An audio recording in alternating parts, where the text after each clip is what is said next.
मेरी उम्र 17 साल है। एक दिन मुझे अपने मामा मामी के यहाँ रहने जाना पड़ा। मेरी मामी मुझे देखकर बहुत खुश हुई, लेकिन जैसे ही शाम का वक्त होता, मेरी मामी मुझे ऊपर बने हुए कमरे में छिपा देती थी और मुझे मामा के सामने में नहीं आने देती थी। एक दिन जब मुझे प्यास लगी तो मैं पानी पीने रूम से बाहर आ गई। वहाँ जो मैंने देखा, उसे देखकर तो मेरी जान ही निकल गई, क्योंकि वहाँ मेरा नाम सिद्धि है। मैं अपने घर की सबसे बड़ी बेटी हूँ। मेरा एक भाई है। मेरी फैमिली जॉइंट फैमिली थी। हम लोग एक छोटे से गांव के एक छोटे से घरों में रहते थे। मेरा गांव बहुत ही प्यारा है और मैंने अपना पूरा बचपन इसी गांव में खेलकर बिताया है और इसी गांव में जवान हुई थी। मैंने कभी नहीं सोचा था कि मुझे ये अपना प्यारा सा गांव छोड़कर कहीं दूर जाना पड़ेगा। जब मुझे अपना प्यारा सा गांव छोड़कर अपने मामा के यहाँ जाना पड़ा, तो वह दिन मेरी ज़िंदगी के सबसे दुख देने वाला दिन था। वो दिन मुझे आज भी याद है। उस दिन को मैं कभी नहीं भूल सकती हूँ। लेकिन ज़िंदगी की कड़वी सच्चाई इंसान को कहाँ से कहाँ लेकर जा सकती है। ऐसा ही कुछ मेरे साथ भी हुआ। अपना बचपन मैंने अपने माँ बाप के प्यार भरे आंचल में गुजारा था। गांव में हमारा घर बहुत बड़ा तो नहीं था, लेकिन अपना था। मेरे पापा 4 भाई थे और पापा के बाद वाले 2 भाई की शादी हो चुकी थी। एक चाचू की शादी अभी नहीं हुई थी। हम 6 भाई बहनें थे, 2 सगे और 4 चचेरे। हम जैसे जैसे बड़े होते जा रहे थे, घर हमारे लिए छोटा होते जा रहा था।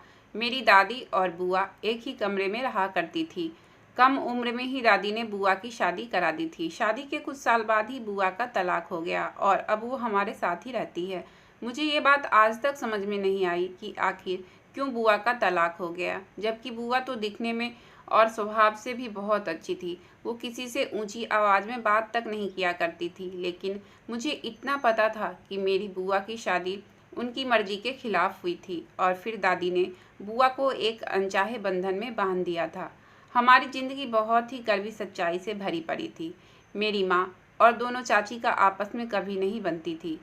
मेरी दादी ने मुझे बताया कि जिस दिन से तुम्हारी माँ दुल्हन बनकर इस घर में आई, उस दिन से तुम्हारी माँ और चाची के बीच में जो 36 का आंकड़ा बना हुआ है, वह आज तक ख़त्म नहीं हुआ।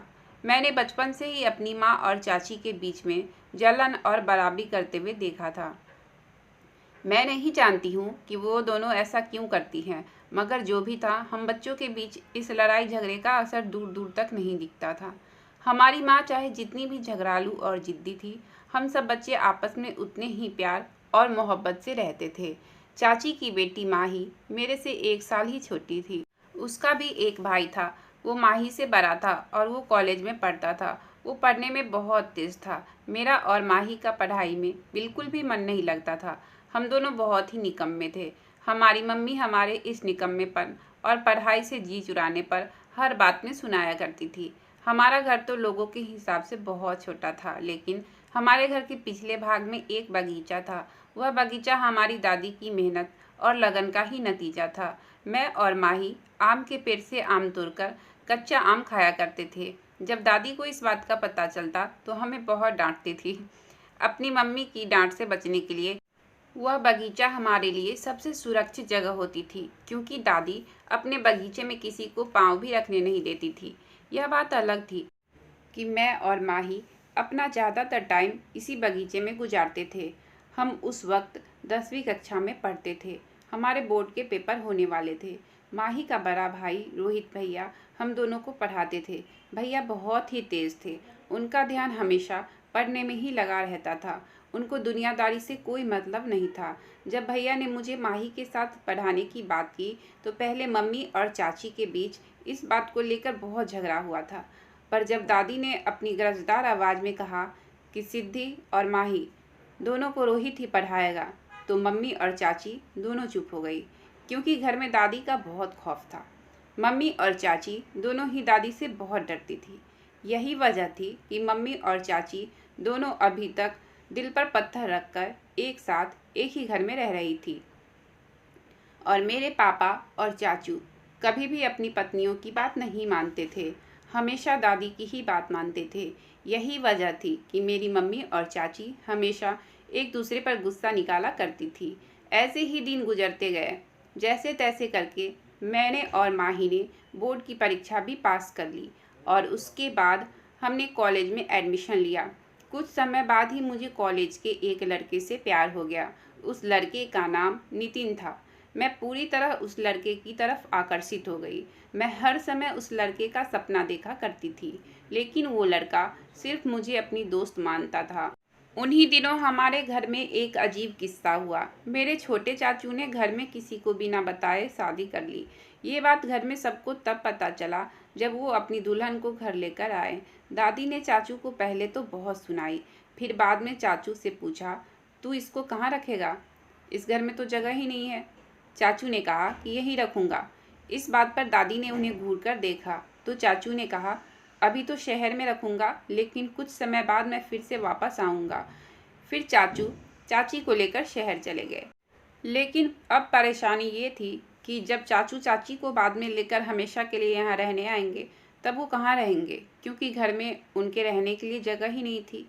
इस बात का हल मेरी माँ ने कुछ इस तरह निकाला कि पेपर ख़त्म होने के बाद जब मेरी छुट्टियाँ पड़ेगी तो वो मुझे कुछ दिनों के लिए मामा के घर रहने के लिए भेज देगी और फिर बाद की बाद में देखी जाएगी।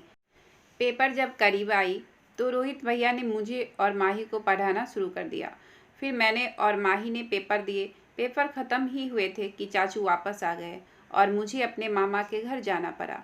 मामा के घर जाने से पहले कॉलेज में नितिन से मिलने गई, लेकिन मैंने देखा उस लड़के के दिल में मेरे लिए कोई जज्बात नहीं था। पर पता नहीं क्यों मेरे लिए उससे दूर रहना बर्दाश्त नहीं था। पर मुझे एहसास हुआ कि मेरा प्यार एक तरफा था और तभी मैंने मामा के घर जाने का इरादा पक्का कर लिया। लेकिन फिर भी मेरे दिल में बहुत उदासी थी और दूसरी तरफ इस बात की खुशी भी थी कि मैं पहली बार मामा के घर जा रही थी। मुझे लेने मेरे मामा मामी आए थे। मैं दूसरी बार अपनी मामी को देख रही थी। एक बार उनको मैंने उनकी ही शादी में देखा था। मामा हमारे घर जब भी आते थे तो अकेले ही आते थे, मामी को लेकर कभी नहीं आते थे। मेरे मामा बहुत ही अच्छे और नेकदिल इंसान थे। वो मुझे बहुत अच्छे लगते थे। वो किसी को भी अपनी तरफ बहुत ही आसानी से आकर्षित कर लेते थे। मामा के यहाँ पहुँचकर हम सब ने दोपहर का खाना साथ में बैठकर खाया। मामी मुझसे बहुत प्यार और अच्छे तरीके से मिली थी। मामी मेरी मम्मी और चाची से बिल्कुल उल्टी थी। वो बहुत ही अच्छी औरत थी। मुझे तो उनमें अपनी बुआ की छवि दिखती थी। वो मेरा बहुत ख्याल रखती थी और मुझे किसी चीज़ की कमी नहीं होने देती थी। मैं बहुत लापरवाह थी, लेकिन इसके बावजूद भी मेरी मामी मुझे कभी नहीं डांटती थी, बल्कि प्यार से मुझे समझा देती थी। माही मुझे रोज़ फ़ोन करती थी क्योंकि वो मुझे बहुत याद करती थी। खैर, याद तो उसकी मुझे भी बहुत आती थी, लेकिन मैं जानती थी कि मैं उसे मम्मी और चाची की जंग के मैदान में अकेली छोड़ आई हूँ। इसी वजह से वह मुझसे कॉल पर बहुत गुस्सा होती थी और मुझे बहुत बातें सुनाती थी। मैं माही को तसल्ली देती थी कि मैं जल्दी वापस आ जाऊंगी, तुम चिंता मत करो। मैं अपने मामा के यहाँ बस कुछ दिनों के लिए ही आई हूँ, लेकिन मेरी किस्मत ने मेरे लिए कुछ और ही सोच रखा था। मैं घर से आते समय अपना दिल वही किसी के कदमों में छोड़ आई थी, यह जाने बिना कि जिसके लिए मैं अपना दिल छोड़कर आई हूँ वह मेरे लिए कुछ जज्बात रखता भी है या नहीं। मैं बस अनजान राहों की मुसाफिर बनकर उसके बारे में सोचकर दिल में हल्की सी गुदगुदी होती थी। मेरी मामी की कोई औलाद नहीं थी। अभी वह तन्हाई में अपना वक्त गुजार रही थी, इसलिए मेरे घर आने से मामी बहुत खुश हो गई थी। मामा बस अपने कामों में व्यस्त रहते थे और वह शायद यह भूल ही चुके थे कि उनकी पत्नी समय से पहले ही बूढ़ी हो रही है। कभी कभी अपनों की लापरवाही हमें समय से पहले ही थका देती है। मुझे अपनी मामी पर बहुत तरस आती थी, जो इस घर की चारदीवारी में ही कैद होकर रह गई थी। मेरे मामा मामी से शादी करके उन्हें इतनी दूर लेकर आ गए थे कि उनका उनके रिश्तेदारों से मिलना जुलना भी नहीं हो पाता था। यही वजह थी कि मेरे आने से मेरी मामी बहुत ज़्यादा खुश थी। मेरे मामा के घर के बगल में ही एक औरत रहती थी जो लड़कियों को सिलाई कढ़ाई सिखाने का काम करती थी। मैंने मामी से कहकर उस औरत के यहाँ सिलाई कढ़ाई सीखने का काम शुरू कर दिया था, मगर मुझे सिलाई सीखने के दौरान भी हर वक्त मामी का ही ख्याल रहता कि मेरी गैर मौजूदगी में मामी घर में अकेली और तन्हा होगी। मेरी दोस्ती वहाँ पर सिलाई सीखने वाली एक लड़की से हो गई जिसका नाम माहिरा था। माहिरा और मैं कुछ ही समय में बहुत अच्छे दोस्त बन गए। माहिरा बहुत ही चुलबुली और जिंदा दिल लड़की थी। उसे देखकर ऐसा नहीं लगता था कि कभी कोई दुख भी उसके पास से होकर गुजरा होगा। वह हमेशा मुस्कुराने वाली लड़की थी। वहाँ मेरा समय बहुत सुकून से गुजरता था। मामा सुबह के गए शाम को वापस लौटकर आया करते थे। इसी बीच मेरी मामी से बहुत सारी बातें होती थी। दिन तो बिल्कुल ठीक ही गुजरता था, लेकिन जैसे ही शाम का समय होने लगता तो एक बहुत ही अजीब सी बात होती थी। यह बात ये थी कि मामी मुझे जल्दी खाना खिलाकर मामा के आने से पहले ऊपर बने एक रूम में छुपा देती थी। ये रवैया मामी मेरे साथ रोज करती थी। इसकी मुझे कोई वजह समझ में नहीं आ रही थी और हिचकिचाहट की वजह से मैं मामी से पूछती भी नहीं थी। एक बार रात के समय में मैं प्यास से मजबूर होकर ऊपर वाले रूम से निकलकर नीचे किचन की तरफ जा रही थी तो मुझे किसी की सिसकियों की आवाज़ आई। मैंने अंदाज़ा लगाया कि ये आवाज़ किधर से आ रही है। तभी मुझे अंदाज़ा हुआ ये आवाज़ तो मामी के कमरे से आ रही है। मैं जैसे ही मामी के कमरे के पास गई तो दरवाज़ा थोड़ा सा साइड से खुला हुआ था। मैंने हैरत और परेशानी से मामी के कमरे के अंदर का जो नज़ारा देखा तो मेरे पैरों के तले से ज़मीन ही निकल गई। मैंने कभी सोचा ही नहीं था कि मामी की ज़िंदगी में इतनी तकलीफ़ होगी। और मामी भी समाज की उन 70% औरतों में से थी जो अपने पति से मार खाकर अपने आंसू छुपाकर लोगों के डर से शांत रहती है। मैंने थोड़ा सा और अंदर खिसक कर देखा तो अब अंदर का नज़ारा साफ साफ दिख रहा था। मामी बेचारी जमीन पर पड़ी सिसक रही थी और मामा बेदर्दी से मामी को पीट रहे थे। अंदर का यह मंजर देखकर मेरे मुंह से चीख निकलने ही वाली थी कि मैंने अपने हाथ अपने मुंह पर रख लिया और अपनी चीख को रोका और तेज कदमों से भागती हुई ऊपर अपने कमरे में जाकर जमीन से लगकर बैठ गई। मेरी सांसें अभी तक बहुत तेज चल रही थी। मेरा दिमाग अभी कुछ देर पहले देखे हुए दृश्य को भूल नहीं पा रहा था। मेरे पापा और चाचू ने तो कभी भी अपनी औरतों को बेइज्जत नहीं किया था, ना कभी उन पर हाथ उठाया था। उस रात दीवार से लगे लगे ही मैंने अपने ज़िंदगी का सबसे बड़ा फैसला कर लिया था। मेरा दिल शादी से बिल्कुल उठ गया था। मैंने उसी समय फैसला कर लिया था कि मैं अपनी ज़िंदगी में कभी शादी नहीं करूँगी। मेरे दिलो दिमाग पर शादी का सिर्फ एक रूप ही छपकर रह गया था। मैंने रात तो जैसे तैसे रो धोकर गुजार ली, मगर सुबह होते ही मैं सबसे पहले मामी की तलाश में किचन में गई। मामी नाश्ता बना रही थी। मामी सबसे पहले मामा के लिए नाश्ता बनाती थी। मामा के ऑफिस जाने के बाद मामी घर की साफ सफाई में लगती थी। कामों में व्यस्त होकर वो अपनी ज़िंदगी के तकलीफ को भूलने की पूरी कोशिश करती थी। मैंने मामी के चेहरे पर देखा तो मुझे उनका दुख उनके चेहरे पर साफ साफ दिखाई दे रहा था। पूरा दिन मैंने मामी की जांच पड़ताल करने में ही निकाल दिया था। इसी तरह रात हो गई और मामी के कहने से पहले मैंने रात का खाना खाया और ऊपर वाले कमरे में जाकर लेट गई।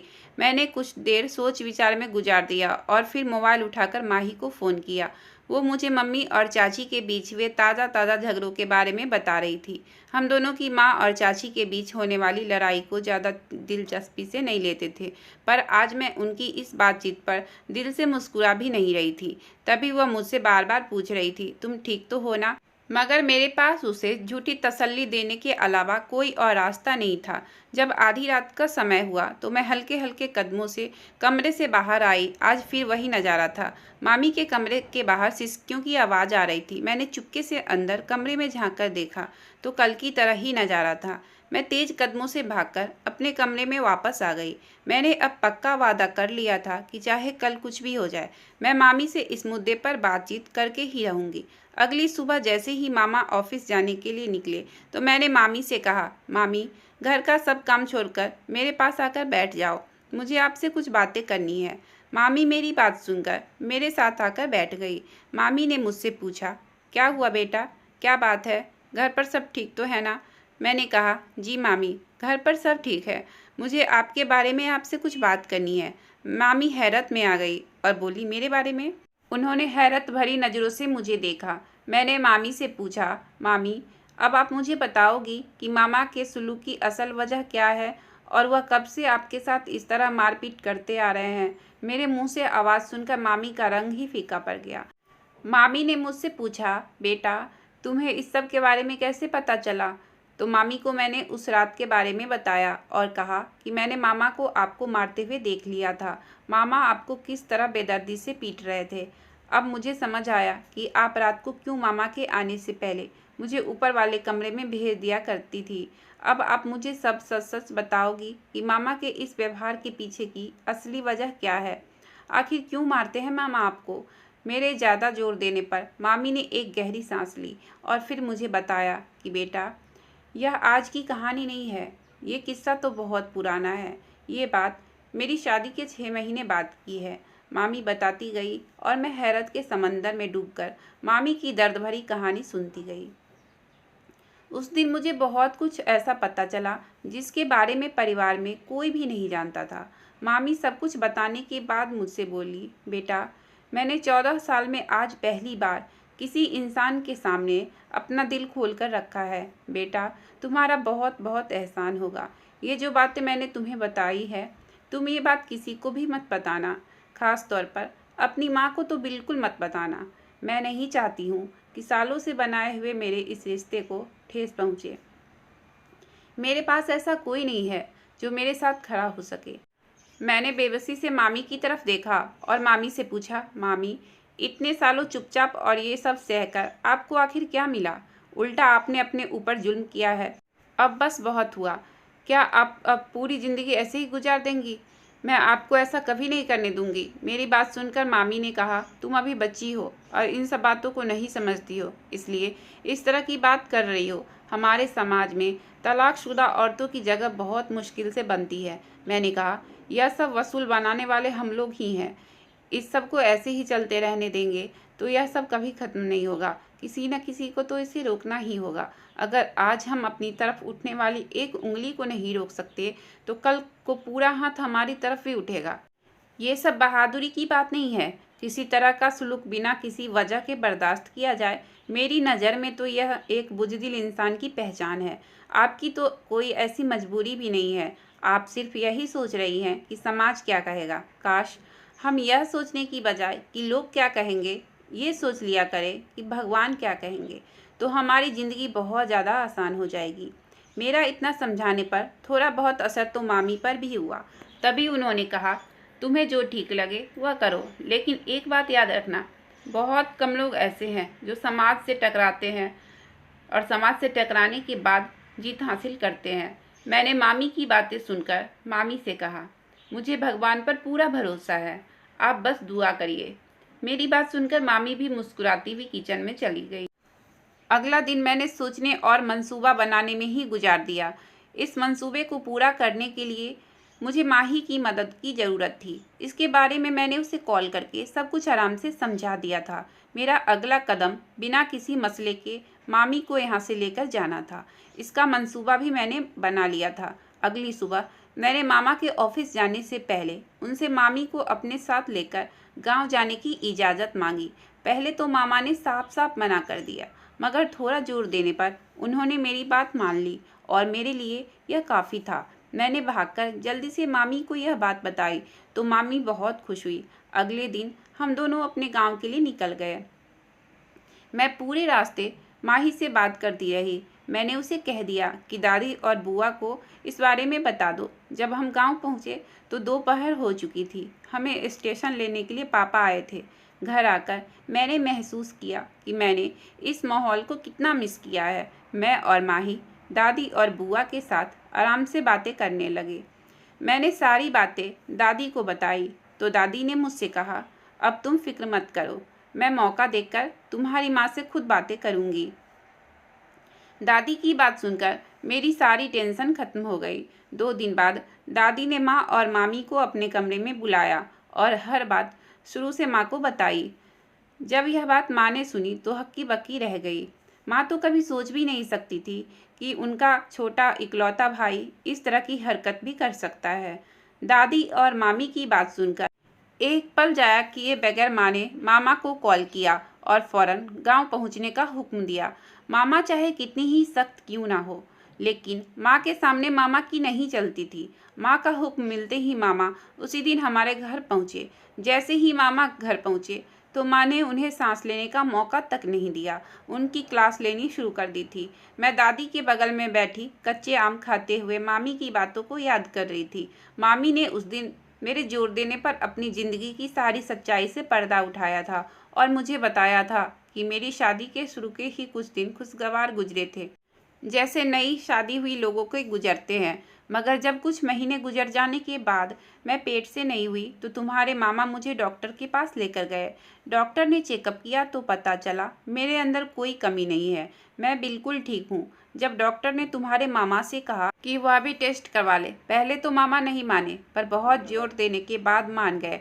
और जब रिपोर्ट आई तो उस रिपोर्ट के मुताबिक तुम्हारे मामा कभी बाप नहीं बन सकते थे। ये बात उनके मर्दानगी पर जाकर लगी। मैंने तो इन सब बातों को भगवान की मर्जी मानकर कबूल कर लिया था, पर वो इस बात को कभी कबूल नहीं कर सके। मैं हमेशा उन्हें समझाने की कोशिश करती, मगर वह समझते ही नहीं थे। उनको लगता था कि मैं उनका मजाक बनाती हूँ, और उनके अंदर चिड़चिड़ापन पैदा हो गया था और अपनी इसी कमी का गुस्सा वह मुझ पर निकालने लगे, और इसके लिए उन्होंने मुझे रोज़ मारना पीटना शुरू कर दिया। मैं अपना मुंह बंद रखने पर मजबूर थी। मामी की ज़िंदगी बहुत तकलीफ़ दे रही थी, और इसलिए मैंने कदम उठाया था, मामी की ज़िंदगी में थोड़ी खुशियाँ आ सके। कमरे से मामा और माँ की मिलीजुली आवाज़ आ रही थी। मैं उठकर माही के पास जाकर बैठ गई। माँ और मामा की झड़प का नतीजा ये निकला कि गुस्से में मामा मामी को तलाक देकर पास पड़ी टेबल पर ठोकर मारकर वहाँ से चले गए। मेरी मामी मेरे घर के बगल में रूम किराए पर लेकर रहने लगी, और उन्होंने अपने नाम से एक बुटीक खोल लिया। अब वो उस बुटीक से बहुत पैसे कमाती है। मेरे यहाँ भी घर के पिछले हिस्से में जो बगीचा था, उसमें बड़ा सा घर बनना शुरू हो गया है, और अब मम्मी और चाची में बहुत दोस्ती रहने लगी है।